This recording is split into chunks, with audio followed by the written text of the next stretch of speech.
I overheard Bianca's voice through my father's office door, her tone hushed but urgent. I need this done within 2 weeks. Make it look like an accident, a mugging gone wrong, a random attack. I don't care how, just make sure Isabella doesn't survive it. My blood turned cold. I pressed myself against the hallway wall, my phone already recording as Bianca continued her conversation. Yes, I'll pay half now and half after it's done. There's a parking garage she uses every Thursday evening for her book club. That's your best opportunity. I couldn't breathe. Bianca, my father's secretary of 5 years, was hiring someone to murder my mother.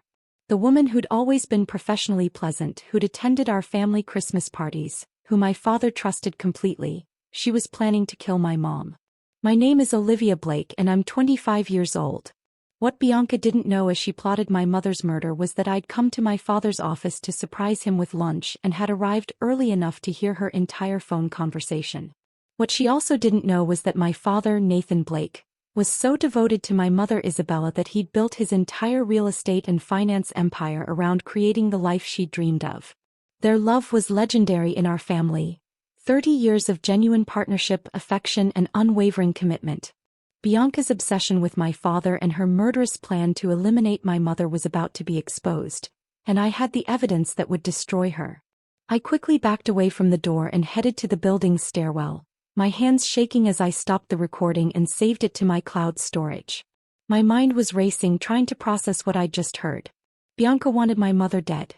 She'd hired someone to kill her. The attack was planned for Thursday evening, 2 days from now, at the parking garage near Mom's book club. I needed to think strategically. Going to the police immediately was an option, but I only had one recording of Bianca's side of a phone conversation. I needed more evidence. Proof of payment, identification of who she'd hired, confirmation of her motive. I called my father's office from the parking lot.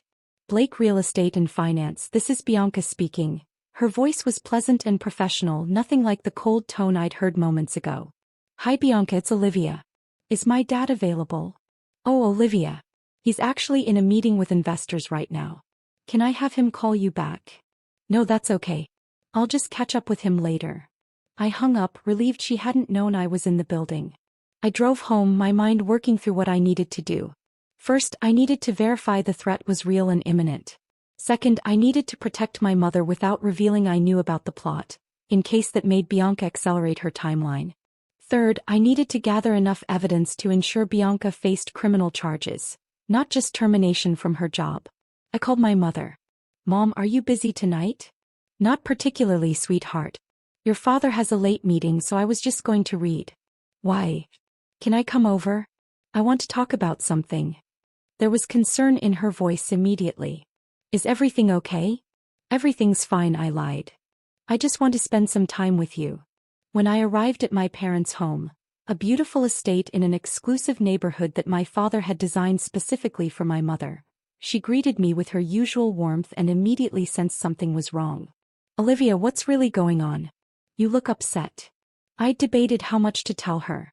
If I shared everything, she'd be terrified and might react in ways that alerted Bianca. But I also couldn't let her walk into danger unknowingly. Mom, I need you to trust me about something. I found out there's a security concern, and I need you to be extra careful for the next week or so. Can you change your Thursday evening routine? Maybe skip book club and stay home. My mother studied my face carefully. Olivia, you're scaring me. What kind of security concern? I can't explain everything yet, but it's serious. Please just trust me and change your Thursday plans. And maybe don't go anywhere alone for the next few days. My mother's expression shifted from concern to understanding. She'd been married to a successful entrepreneur for 30 years and knew that wealth sometimes created security risks. All right, she agreed. I'll stay home Thursday. But Olivia, if there's real danger, shouldn't we tell your father? Or the police? I'm handling it, I assured her. But I need a few days to gather complete information before we involve anyone else. Can you trust me on this? She nodded, though her worry was obvious. I trust you. But please be careful and tell me if you need help. After leaving my parents' house, I drove to meet my best friend Haley, who worked as a private investigator. I'd called her from the car and asked her to meet me urgently at a coffee shop across town. Haley, I need your help with something serious and I need you to keep it completely confidential, I told her once we were seated in a private corner booth. I played the recording I'd captured of Bianca's phone conversation. Haley's expression darkened as she listened. Olivia, this is attempted murder for hire. You need to go to the police immediately. I will, I promised. But I want to make sure we have enough evidence that she can't talk her way out of it or claim the recording was taken out of context. Can you help me gather more information? I need to identify who she hired and get proof of payment. Haley considered carefully. What you're asking me to do is dangerous. If Bianca realizes she's being investigated, she might accelerate the timeline or destroy evidence. I know, I acknowledged. But my mother is her target and I can't risk Bianca getting away with this because we didn't build a strong enough case. Haley agreed to help. All right. First, we need to identify patterns in Bianca's behavior and finances. Do you have access to her schedule or any information about her movements? I thought about my father's office. I'd been there countless times over the years and knew the general layout. I can probably access her calendar and maybe her office computer if I'm careful. My dad trusts me completely and wouldn't question me being around. Be extremely careful, Haley warned. If she catches you snooping, she could panic and either destroy evidence or accelerate her plans for your mother. Over the next 2 days, I became a frequent visitor to my father's office building. I brought him lunch, stopped by to ask advice about my own career, and generally made my presence unremarkable. During these visits, I observed Bianca carefully. She was attractive, professionally dressed, and maintained an air of competence that explained why my father had kept her as his secretary for 5 years. But I also noticed things I'd never paid attention to before. The way she looked at my father when she thought no one was watching, the subtle possessiveness in how she managed his schedule and interactions, the slight coldness in her demeanor when my mother was mentioned. On Wednesday afternoon, I arrived at the office during lunch when I knew Bianca would be away. Dad, I'm going to use your conference room to make some calls if that's okay, I told him. Of course, sweetheart. I'll be in meetings all afternoon anyway. Once he was occupied, I slipped into Bianca's office adjacent to his. My heart pounded as I quickly searched her desk, looking for anything that might provide evidence of her plot. Her computer was locked, but I'd anticipated that. I pulled out a small USB drive Haley had given me, a device that could bypass basic security and copy files quickly. I plugged it into Bianca's computer and Haley's program went to work. Within 3 minutes, I had copies of her recent emails, documents, and financial records. I removed the USB drive, pocketed it, and quickly left her office before anyone noticed. Back in my car, I called Haley. I got files from her computer. Can you analyze them? Bring them to my office immediately, Haley instructed. At Haley's private investigation office, we went through Bianca's copied files systematically. Most of it was work-related. Correspondence about real estate deals, financial reports, scheduling documents. But then Haley found something interesting. Look at this, she pointed to a series of emails in a separate folder Bianca had labeled personal. The emails were between Bianca and someone named Carlos, discussing payment terms and timing for an unspecified service. The language was deliberately vague, but the timing matched perfectly with when I'd overheard her phone conversation. She's been planning this for at least 2 weeks, Haley observed. These early emails are feeling out whether Carlos would be available for a discrete project requiring complete confidentiality. Then the later ones discuss payment. $50,000 total, half upfront, half on completion. Can you trace Carlos? I asked. Find out who he is. I can try, Haley replied. But even without identifying him, this correspondence combined with your recording creates a strong case. She's discussing payment for a discrete project that requires complete confidentiality, and you have her voice on tape describing a murder for hire. That's conspiracy to commit murder. I felt relief and anger in equal measure. Relief that we had solid evidence and anger that Bianca had gotten this far in her plot to kill my mother. What do we do now? Now we go to the police, Haley said firmly. Tonight. We turn over the recording and these emails and we let law enforcement handle the rest.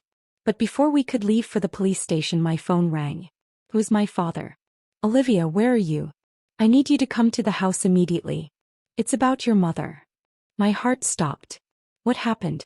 Is she okay? She's fine, but something strange occurred today that I need to discuss with you. Can you come now? I drove to my parents' house with Haley following in her car. We decided to bring all the evidence with us. If something had happened that was related to Bianca's plot, we'd need to show my father everything immediately. My father met me at the door, his expression troubled. Olivia, your mother received a threatening note today. It was slipped under our front gate. It said, "Your time is running out. Prepare to lose everything." He handed me the note, typed and printed with no identifying information. Do you know anything about this? You asked your mother to change her Thursday plans and mentioned security concerns.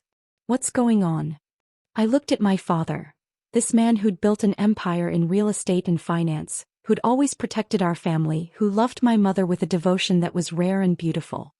He needed to know the truth, even though it would devastate him to learn his trusted secretary had been planning his wife's murder. Dad, I need to show you something. Can Mom join us? My mother appeared from the kitchen, clearly anxious. I'm here. Olivia, please tell us what's happening. I pulled out my phone and played the recording of Bianca's phone conversation. My parents' faces went from confused to horrified as they listened to Bianca calmly discussing hiring someone to murder my mother. When the recording ended, the silence was absolute. My father's face had gone pale. That's Bianca's voice, he said, his voice barely a whisper.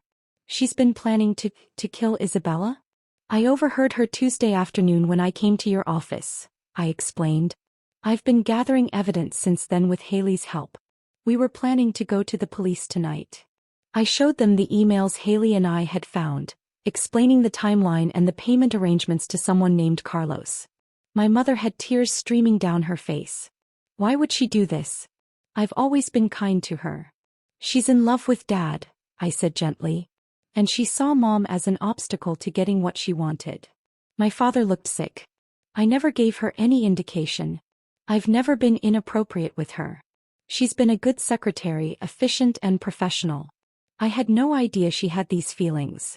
Obsession doesn't need encouragement, Haley interjected. Some people build entire fantasy narratives in their heads, and when reality doesn't match their fantasy, they take extreme action to force it to align. My father pulled out his phone. I'm calling the police right now. Bianca needs to be arrested before she can hurt anyone. Wait, Haley stopped him. Let's think strategically. If you call the police now, Bianca will be arrested, but we might not catch Carlos, the person she actually hired to carry out the attack. He's still out there and might complete the job anyway if he's already been paid the first half. What are you suggesting? My father asked. That we use Bianca to lead us to Carlos, Haley explained. Tomorrow is Thursday, the day she planned for the attack on Isabella. We alert the police, but instead of arresting Bianca immediately, they set up a sting operation. They catch both Bianca and Carlos together, which gives us airtight evidence of conspiracy to commit murder. My mother looked terrified. You want to use me as bait? No, Haley clarified quickly. We'd use a decoy. Someone who looks like you from a distance, wearing your clothes, driving your car. The police would be surrounding the area, ready to intervene the moment Carlos makes his move. My father was shaking his head. This is too dangerous.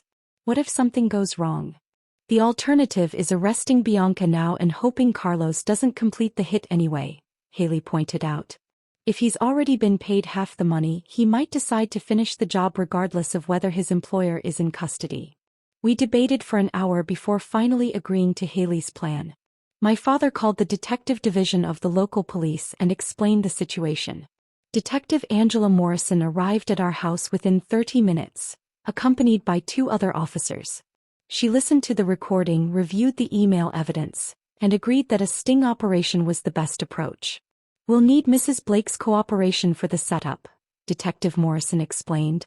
We'll use an undercover officer as a decoy, but we'll need your car, your clothes, and your typical Thursday evening routine details. My mother provided everything. The time she usually left for book club, the route she drove, where she parked in the garage. The police planned meticulously, positioning undercover officers throughout the parking garage and surrounding area. Thursday evening arrived with horrible tension. My mother stayed home under police protection while an undercover female officer who resembled her from a distance wore my mother's coat, drove her car and followed her exact Thursday evening routine. My father, Haley, Detective Morrison, and I watched from an unmarked police van equipped with video feeds from multiple cameras positioned around the parking garage. At 6:47 p.m., my mother's car, driven by the undercover officer, pulled into the parking garage and parked in her usual spot on the third level. The decoy officer got out carrying the same bag my mother typically used and walked toward the garage elevator. At 6:51 p.m., a man appeared from behind a concrete pillar. He was large, wearing dark clothing, and moved purposefully toward the decoy officer.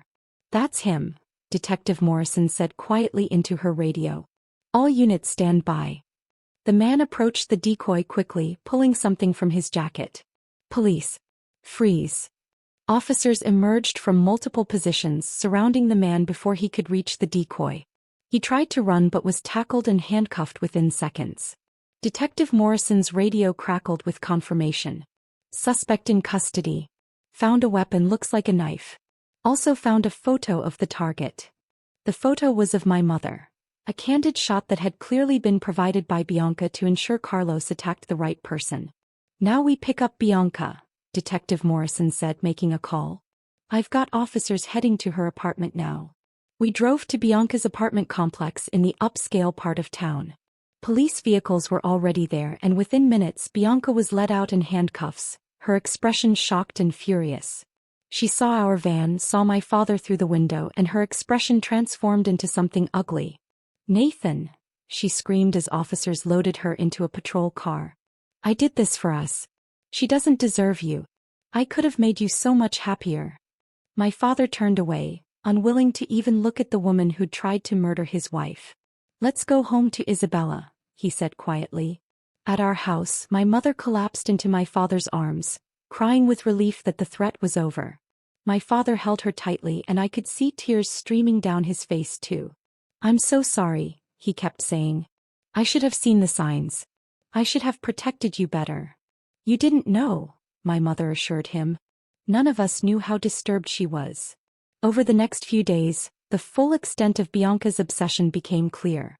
Police searched her apartment and found disturbing evidence of her fixation on my father.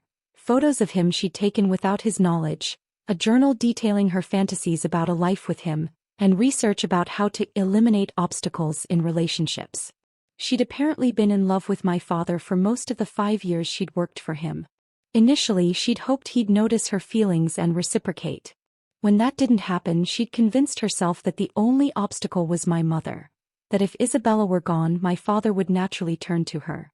The police also discovered that Bianca had been embezzling small amounts from my father's business over the past year, funneling money into a secret account she'd planned to use for her new life with him once my mother was dead.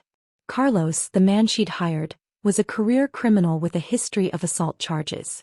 He'd agreed to the murder for hire because he needed money and had no moral objections to violence. Both Bianca and Carlos were charged with conspiracy to commit murder, attempted murder, and additional charges related to the weapons and planning involved. The prosecutor's office told us they were confident about conviction given the overwhelming evidence. My recording, the emails, the photographs, the payment arrangements, and Carlos's arrest in the act of approaching his target. My father was devastated by the betrayal. "I trusted her completely," he told me one evening. "She managed my schedule, had access to confidential business information, knew our family routines. I feel like such a fool for not seeing the signs." "There weren't signs," I reassured him. "She was professional and competent at her job. Her obsession was completely internal until she decided to act on it. You're not responsible for her delusions." My mother had a harder time recovering.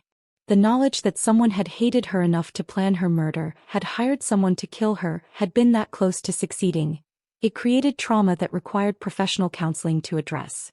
She started seeing a therapist who specialized in helping victims of violent crimes, even though technically she'd never been directly attacked. "It's the knowledge that someone wanted me dead," my mother explained during a family dinner a few weeks after the arrests. "The knowledge that if Olivia hadn't been in the right place at the right time, if she hadn't been smart enough to gather evidence, I'd probably be dead now. That's hard to process." My father reached over and took her hand. "But you're not dead. You're here, you're safe, and Bianca is facing justice for what she tried to do. That has to count for something." The trial took place 6 months after the arrests. I testified about overhearing Bianca's phone conversation and the subsequent investigation. Haley testified about the digital evidence we'd gathered. The undercover officer who'd served as a decoy testified about Carlos's approach and the weapon he'd been carrying. Carlos had actually agreed to testify against Bianca in exchange for a slightly reduced sentence. He confirmed that she'd hired him, provided my mother's photo and schedule, and paid him $25,000 upfront with another $25,000 promised after the job was completed. His testimony was damning. She told me to make it look like a random mugging gone wrong, Carlos testified. She said her boss's wife needed to die so they could be together. She was very specific about the timing and location. Bianca's defense attorney tried to argue that she'd had a mental breakdown and wasn't in her right mind when planning the murder. They presented evidence of her obsessive tendencies and suggested she'd convinced herself of a fantasy relationship that didn't exist. But the prosecution countered effectively. The defendant's elaborate planning, hiring a hitman, arranging payment, conducting surveillance to learn the victim's schedule, providing photographs and detailed information, shows clear, calculated intent. This wasn't a mental breakdown. This was cold, premeditated planning to eliminate someone she viewed as an obstacle. The jury deliberated for 6 hours before returning guilty verdicts on all charges. Bianca was sentenced to 25 years in prison without possibility of parole for 15 years. Carlos received 18 years for his role in the conspiracy. At the sentencing hearing, the judge addressed Bianca directly. You abused your position of trust to plan the murder of an innocent woman whose only crime was being married to the man you developed an unhealthy obsession with. Your actions caused tremendous trauma to an entire family and could have resulted in a tragic death if not for the vigilance of the victim's daughter. Bianca showed no remorse during sentencing, still apparently convinced that she'd been justified in her actions. As they led her away, she looked at my father one last time. I would have made you happier than she ever did, she said. My father's response was quiet but firm. You never understood the most basic thing about love. It's not something you take by force or create through elimination of obstacles. What I have with Isabella is real, built over 30 years of genuine partnership and mutual respect. You were never even a consideration, and your obsession with me says more about your character than hers. After the trial, our family began the slow process of healing. My father hired a new secretary, this time an older man with a family of his own, and implemented new oversight procedures to prevent anyone from having unchecked access to confidential information or finances. My mother continued therapy and gradually rebuilt her sense of safety. She eventually returned to her book club, though my father insisted on hiring a security service to accompany her to and from evening activities for the first year. As for me, the experience had profoundly impacted my perspective on trust, safety, and the hidden dangers that could exist even in seemingly secure situations. I'd acted on instinct when I overheard Bianca's phone conversation, but looking back, I recognized how easily things could have gone differently. If I'd arrived at my father's office 5 minutes later, I wouldn't have heard the conversation. If I'd dismissed what I heard as impossible or convinced myself I'd misunderstood, I might not have taken action. If I'd confronted Bianca directly instead of gathering evidence, she might have destroyed all proof and accelerated her timeline. The decisions I'd made, to record the conversation, to research carefully, to bring in Haley's expertise, to work with police on a coordinated response, had saved my mother's life and ensured justice was served. 1 year after Bianca's conviction, our family gathered to celebrate my parents' 31st wedding anniversary. Looking at them together, my father's arm around my mother's shoulders, their obvious affection and partnership, I understood why Bianca's obsession had never stood a chance. What my father had with my mother wasn't something that could be recreated with someone else. It wasn't about beauty or availability or professional compatibility. It was about 3 decades of shared experiences, genuine love, and unwavering commitment. Olivia, my father said during the anniversary dinner, raising his glass toward me, I want to thank you for your courage and quick thinking last year. You saved your mother's life, and you saved our family from a tragedy that would have destroyed us. My mother added, you were so brave, sweetheart. So smart about gathering evidence and working with the police. I'm proud of you every day. I raised my own glass.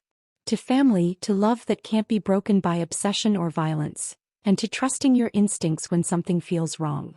We toasted, and I felt grateful that my instincts had led me to arrive at my father's office at exactly the right moment to overhear Bianca's phone conversation.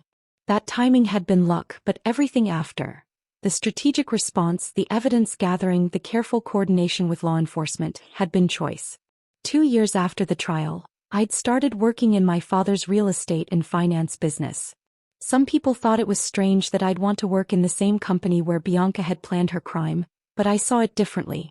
This was my father's life work, built to provide for our family and create the life my mother had dreamed of. I wasn't going to let Bianca's obsession and violence taint something good. I did, however, implement new security protocols. All employees underwent thorough background checks, including psychological evaluations. We established clear boundaries about personal versus professional relationships. We created anonymous reporting systems for employees who noticed concerning behavior from colleagues.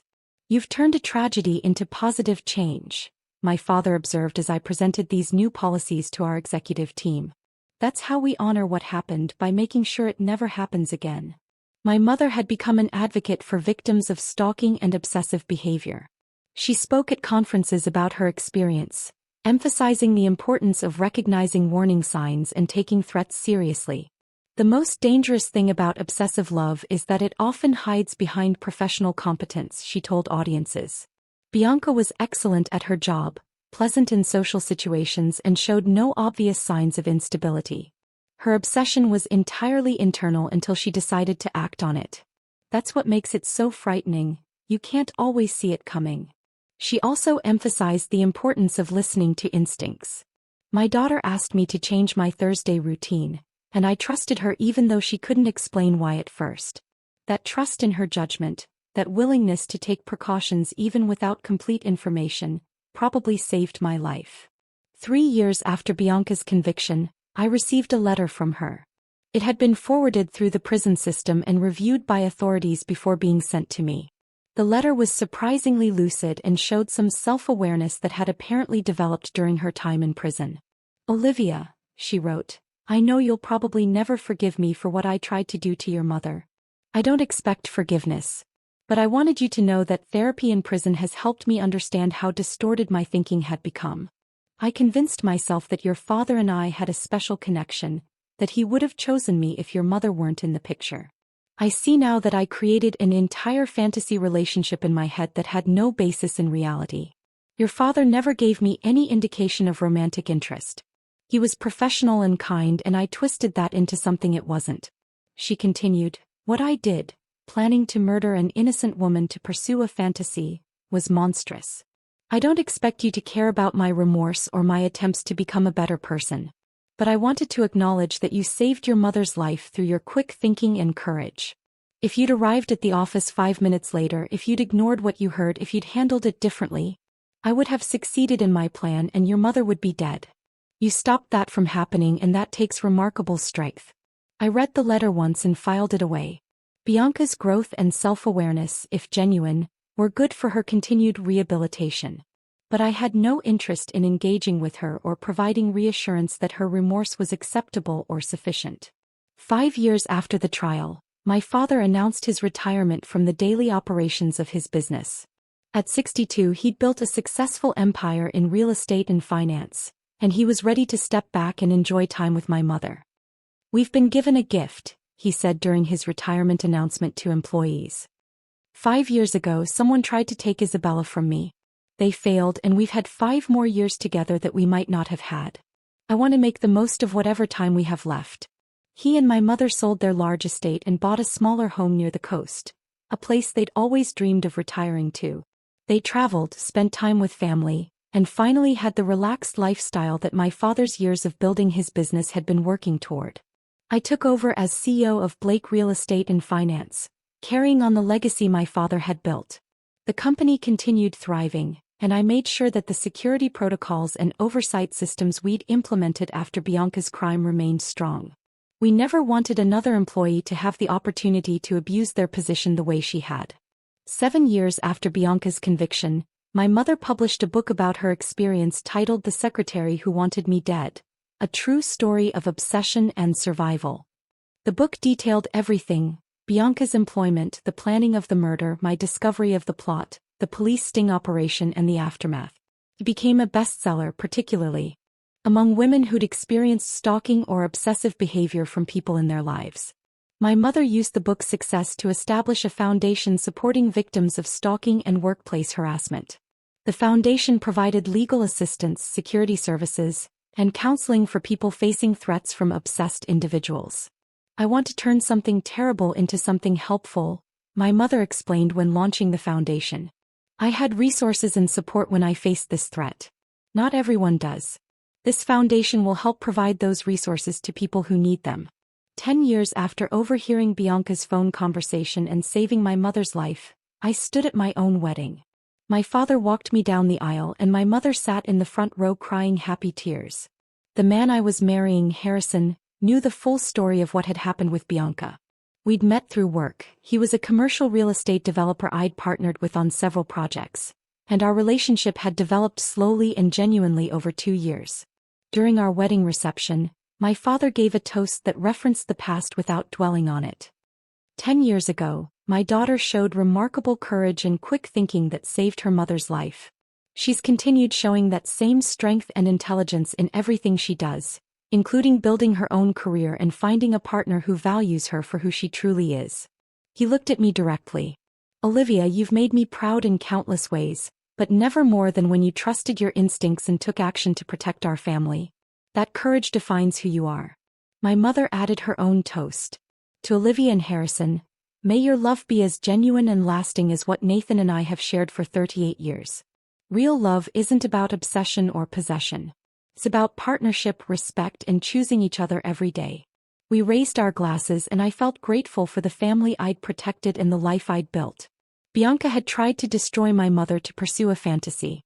Instead, she'd destroyed only herself while our family had emerged stronger. 12 years after the trial, Bianca became eligible for her first parole hearing. The prosecution, my family, and victim advocacy groups all submitted statements opposing her release. My mother wrote a powerful statement about the lasting impact of Bianca's crime. The threat she posed didn't end when she was arrested, my mother wrote. For years I struggled with anxiety, hypervigilance, and fear that someone else might target me. I required therapy to process the trauma of knowing someone had meticulously planned my death. While I've healed significantly, the emotional scars remain. Bianca showed no remorse during her trial and sentencing, and I don't believe 12 years is sufficient accountability for planning and nearly executing my murder. The parole board denied Bianca's request, citing her lack of remorse at trial, the calculated nature of her crime, and the ongoing trauma to her victim. She would be eligible for another hearing in 3 years. 15 years after the conviction, my father was diagnosed with early-stage Parkinson's disease. The diagnosis was difficult, but it also reinforced his decision to retire when he did and spend his later years enjoying life with my mother rather than being consumed by work. I'm grateful for every day I have with Isabella, he told me when sharing the diagnosis. If Bianca had succeeded 15 years ago, I would have lost her decades earlier than this natural decline. Her obsession and violence would have robbed us of 15 years of happiness, travel, and building memories together. My mother became my father's primary caregiver as his condition progressed, showing the same devotion to him that he'd always shown to her. Their love remained evident even as physical challenges mounted. My mother's patient support, my father's gratitude for her care, their continued partnership adapting to new circumstances. 20 years after overhearing Bianca's phone conversation, I attended a victims' rights conference where my mother was a keynote speaker. At 73, she'd become a powerful voice for victims of obsessive behavior and stalking. 20 years ago, my husband's secretary hired someone to murder me because she was obsessed with him, my mother told the conference audience.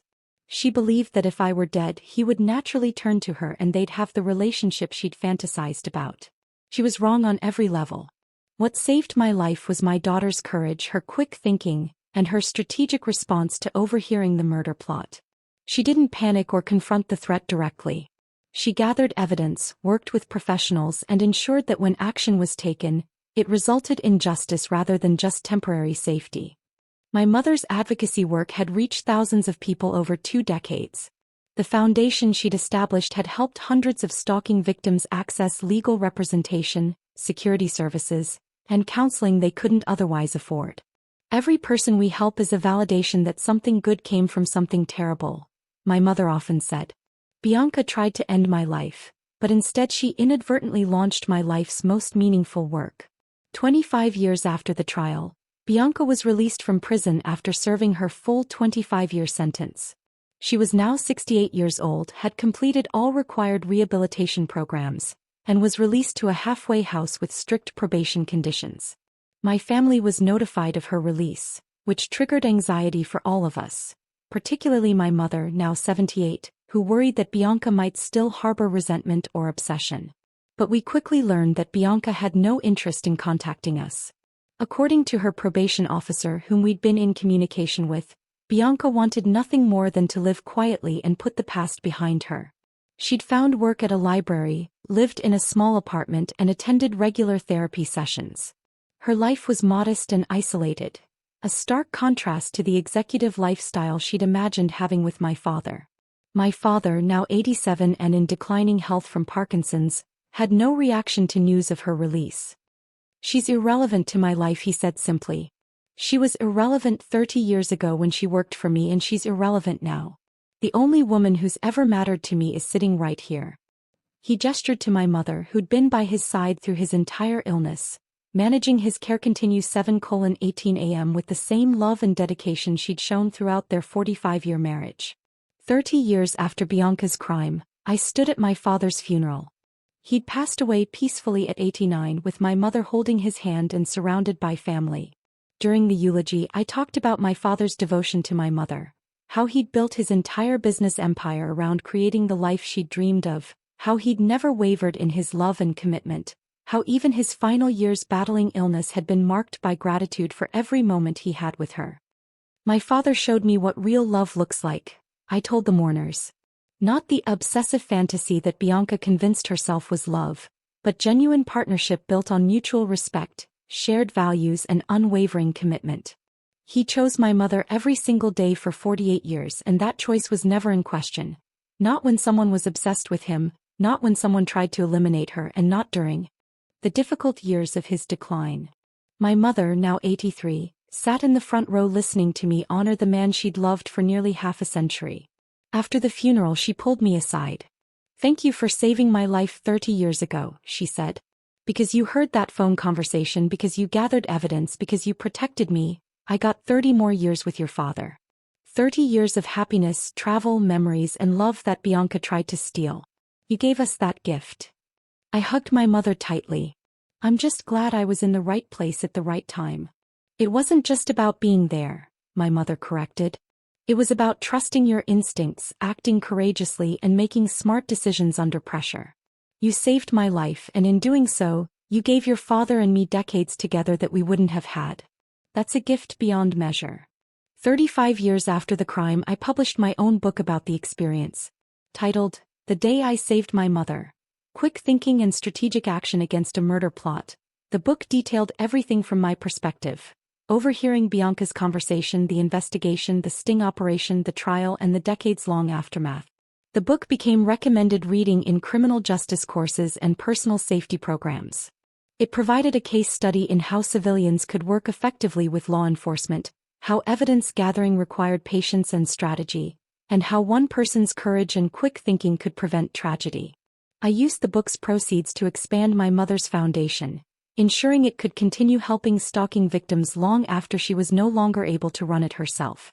40 years after overhearing Bianca's phone conversation and saving my mother's life, I attended a conference on workplace safety and security.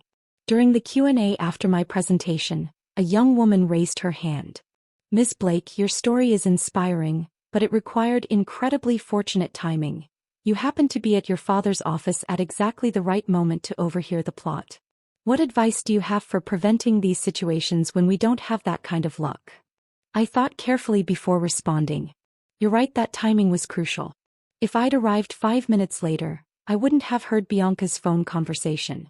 But I think the more important lesson is about what I did after hearing it. I didn't dismiss it as impossible or convince myself I'd misunderstood.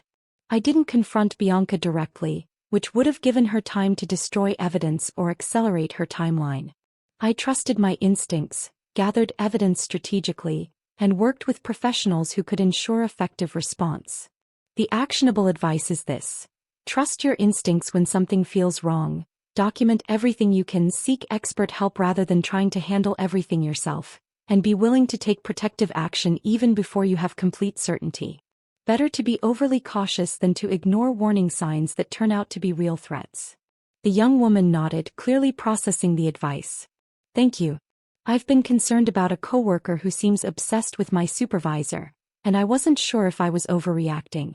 You've convinced me to document what I'm noticing and bring concerns to HR. Exactly, I affirmed. You might be wrong, and if so, no harm done by being cautious. But if you're right, early intervention can prevent escalation to violence. 45 years after the trial, my mother passed away peacefully at 93. She'd outlived my father by 6 years and had spent those years continuing her advocacy work, traveling with friends and family, and building memories with grandchildren and great-grandchildren. At her funeral, I reflected on the 30-plus years I'd given her by overhearing Bianca's plot and taking action to stop it. 30 years of additional life, love, and impact that would have been stolen if I'd arrived at my father's office 5 minutes later that day. My mother's legacy isn't just the foundation she built or the thousands of stalking victims she helped, I told the mourners. It's also the demonstration that one person's evil intentions can be overcome by another person's courage and quick thinking. Bianca wanted my mother dead so she could pursue a fantasy relationship with my father. Instead, my mother lived another 30 years beyond Bianca's planned attack, built meaningful advocacy work, and enjoyed a love with my father that Bianca could never understand or replicate. I concluded, evil exists in the world. Obsession exists. Violence exists. But so does courage, strategic thinking, and the power of people who refuse to stand by when they discover threats to those they love. My mother's extended life, the 30 years Bianca tried to steal, stands as proof that good can triumph over evil when people act decisively and courageously. 50 years after the crime, I was interviewed for a documentary about workplace violence and obsessive behavior. At 75, I'd spent decades reflecting on that pivotal moment when I'd overheard Bianca's phone conversation and the strategic decisions that followed. The most important thing I learned, I told the documentary filmmakers, is that courage isn't about being unafraid. I was terrified the entire time I was gathering evidence, terrified that Bianca would discover what I was doing, that she'd accelerate her timeline, that my mother would be hurt despite my efforts.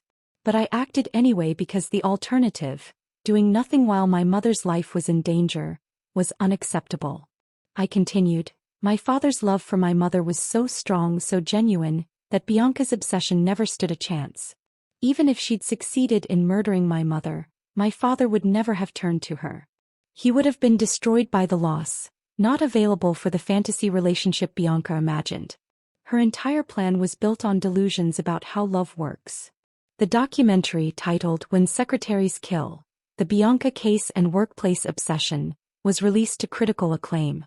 It examined my family's experience alongside several similar cases where employees had become obsessed with employers or colleagues and had escalated to violence. The documentary's conclusion emphasized prevention through workplace culture, early intervention when concerning behavior was noticed, and the importance of taking threats seriously. 55 years after overhearing Bianca's phone conversation, I published a final book, A Lifetime of Reflection, 55 years after saving my mother from murder. The book examined how one pivotal moment, arriving at my father's office at exactly the right time, had shaped my entire life's trajectory. I'd become an advocate for victims' rights, implemented security protocols in my father's business, published multiple books on personal safety and quick thinking under pressure, and spent decades helping others navigate threats and obsessive behavior. That phone conversation I overheard lasted maybe 3 minutes, I wrote in the book's conclusion. 3 minutes out of my 79 years of life. But those 3 minutes determined whether my mother lived or died, whether my father spent his later years with his beloved wife or grieving her murder, whether Bianca faced consequences for her obsession or succeeded in her delusion. 55 years later, I remain grateful for the timing that put me in the right place at the right moment. But I'm more proud of what I did with that moment. The courage to record what I heard, the strategic thinking to gather evidence rather than act impulsively, the patience to work with professionals, and the determination to ensure justice was served. 60 years after the crime, long after everyone directly involved had passed away, my story was still being taught in criminal justice courses, workplace safety trainings, and personal security programs. The case had become a classic example of how civilian courage combined with professional law enforcement could prevent tragedy. My grandchildren sometimes asked about the famous story of how I'd saved my grandmother's life. I'd share the tale again, emphasizing the lessons I'd learned. Trust your instincts, act strategically rather than emotionally, gather evidence before confronting threats, work with professionals who have expertise you lack, and never underestimate the impact one person's courage can have. Your great-grandmother lived 30 extra years because I happened to overhear a phone conversation and made good decisions about what to do with that information, I'd tell them. Those 30 years gave her time to build a foundation that helped thousands of people, to enjoy decades more with your great-grandfather, and to know all of you. Never underestimate the impact of one person doing the right thing at the right moment. The secretary who'd been in love with my father and wanted my mother out of the way had failed completely in her objectives. She'd spent 25 years in prison, lived in obscurity after her release, and died without ever experiencing the fantasy relationship she'd murdered for. My father had loved my mother so deeply that he literally couldn't do without her. His entire business empire had been built around creating the life she'd dreamed of, and his later years battling illness had been sustained by her devoted care. Their love had been so genuine, so deeply rooted in decades of partnership and mutual respect, that Bianca's obsession had never been anything more than a dangerous delusion.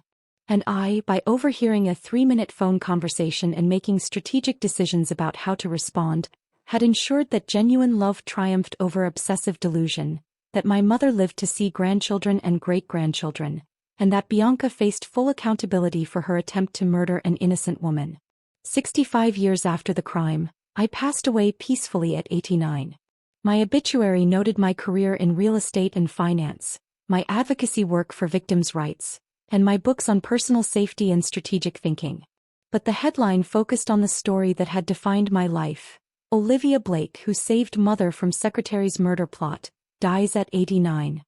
The obituary detailed the full story, how I'd overheard Bianca's phone conversation planning to hire someone to kill my mother, how I'd gathered evidence strategically, how I'd worked with law enforcement to catch both Bianca and her hired killer, and how my quick thinking and courage had saved my mother's life and given her 30 additional years with my father. My legacy wasn't just the business I'd built or the books I'd written.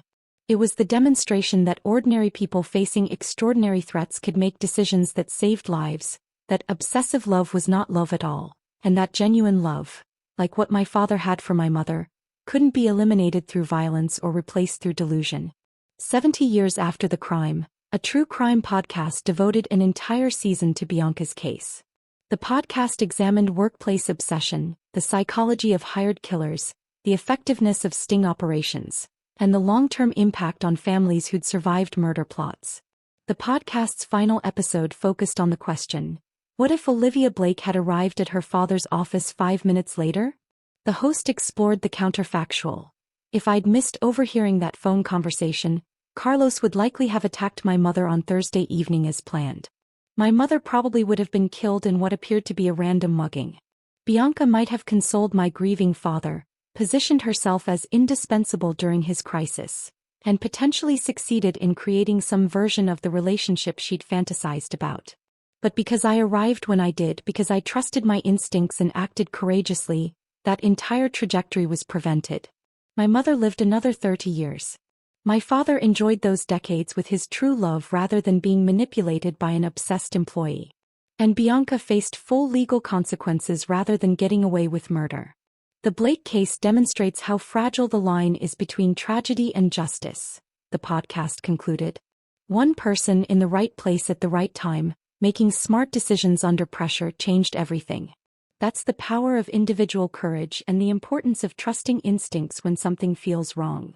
75 years after Bianca's crime, the case was still referenced in academic literature about workplace violence, obsessive behavior, and prevention of targeted violence. My books remained in print. My mother's foundation continued operating with an endowment I'd established, and the story itself had become an important case study in multiple fields. The secretary who'd loved my father and wanted my mother out of the way had failed completely. The parents whose love had been so genuine and deep that it couldn't be broken by obsession or violence had enjoyed decades together. And the daughter who'd overheard a murder plot and acted to stop it had built a legacy around ensuring others could protect themselves and their loved ones from similar threats. That was justice. Not just Bianca's imprisonment, but the complete failure of her objectives and the thriving of everything she tried to destroy. My father's love for my mother had been so powerful that even an obsessed employee's murder plot couldn't diminish it. That love had sustained them for 48 years of marriage and had inspired everyone who knew them. 100 years after I'd overheard Bianca's phone conversation and saved my mother's life, the story had become legendary. A tale passed down through generations about courage, quick thinking, and the power of genuine love to survive even murderous obsession.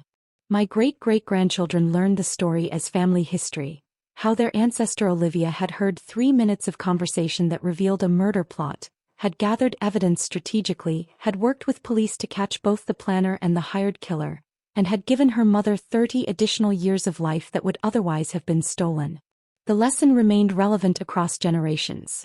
Trust your instincts, act strategically when facing threats, work with professionals who have expertise, and never underestimate the impact one person's courage can have.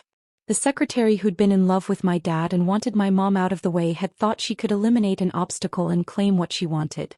She'd been catastrophically wrong. My dad's love for my mom had been so deep, so genuine, so rooted in decades of partnership, that no amount of obsession or violence could create a substitute or replacement.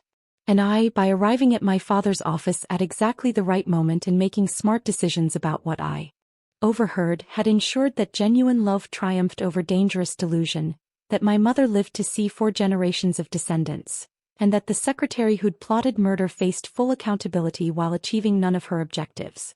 That was the story that lived on, not just as a cautionary tale about workplace obsession, but as an inspiring example of how ordinary courage in extraordinary circumstances could save lives and ensure that love, not violence, determined the outcome.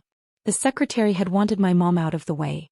Instead, she'd removed only herself, to prison and obscurity, while my parents' love continued strong until death parted them naturally, decades after Bianca had tried to force that parting through murder.